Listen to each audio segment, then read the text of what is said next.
guys! Welcome. Vlog to my welcome! Joke!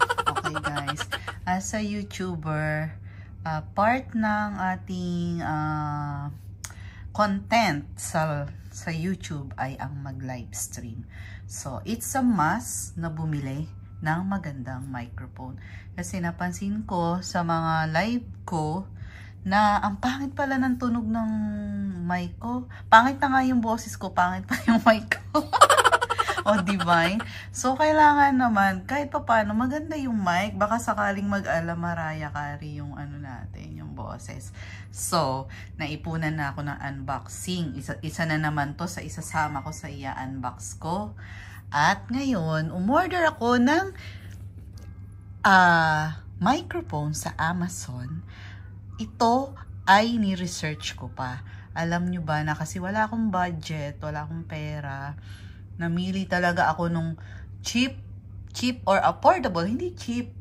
Kasi pag cheap parang ang sama ng pakinggan. Parang affordable siya, pero maganda yung review. At ni-research ko pa talaga sa YouTube yung mga comparison niya ng mga affordable microphones. Shure, Behringer, Pipen, Blue Yeti, mga ganun. Pero ang Blue Yeti is mahal. Ang Shure, meron silang mahal, meron silang affordable. So, ito ay kinumpare sa Shure. Nakalimutan ko, SM7, SM ganun-ganun. According dun sa mga comments, maraming pinili ito. Maraming mas pinili ito. Pero meron din nagsasabi na in terms of performance daw is Shure ganyan. Hindi kasi ako masyadong technical na tao. Sa akin, mas maganda sa pandinig ko, patok sa akin yun. So, ito yung napili ko, ang Behringer XM8500. So, ang ganda ng mga review niya. So, yan, bubuksan natin. Ito ay microphone lang. At, ang ganda ng kanyang case. So, ayan. Microphone lang talaga to guys. Wala tong kasama anything. So, dumating siya today, May 23, around 1 PM dito sa UAE. Charan! Ang ganda, diba? Ang social, diba yung mic? Tingnan nyo naman yung, ayoko ipakita yung, sige, saka ko na ipapakita yung mic kong isa. Magulo kasi. Magulo ang kwarto ko. So, ayoko ipakita yung aking.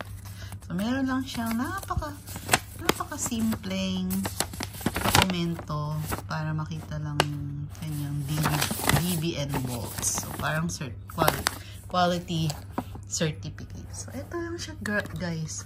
Napakaliit. Tingnan mo. Pero, mabigat. Mabigat siya. So, masasabi ko, ano ba yan? Small but terrible, diba? Small but mighty. So, andyan yung kanyang, dito mo isasaksak yung XLR cable, yung cord niya. Which is, meron naman ako dun sa, dati kong mic at bumili din ako ng bago na which is compatible sa Maono ko. And then, this one is holder yan. Tapos, ito, i-fix mo dun sa stand ng mic mo kung meron kang stand. Pero ako, siguro, itatayo ko na lang. Hahawakan ko na lang siya. Kasi diba, parang ka talagang singer pag hawak mo to. Wala siyang on and off. Kasi, dun sa sound card, nandun na yung on and off ng, microphone. So, ayan. Excited na akong i-test siya. This weekend, iti-test ko kung ano yung audio niya. And, hopefully, maisama ko dito sa vlog na to yung testing. Para ma-compare ko din yung luma kong microphone, which is, yung microphone na yun is kasama dun sa set ng B8.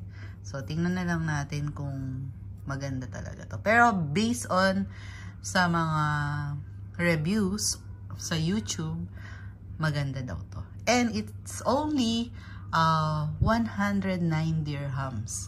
So, it's like 1,500 pesos. Ganon.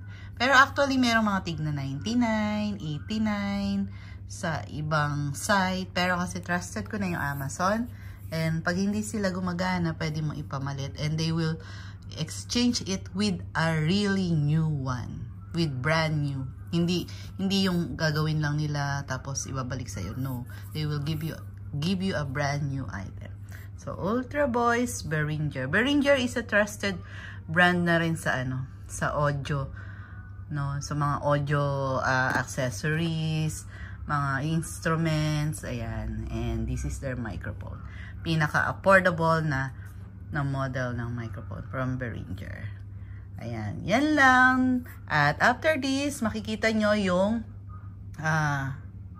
comparison ng how they sound between this Behringer and my old microphone. See you! Bye-bye!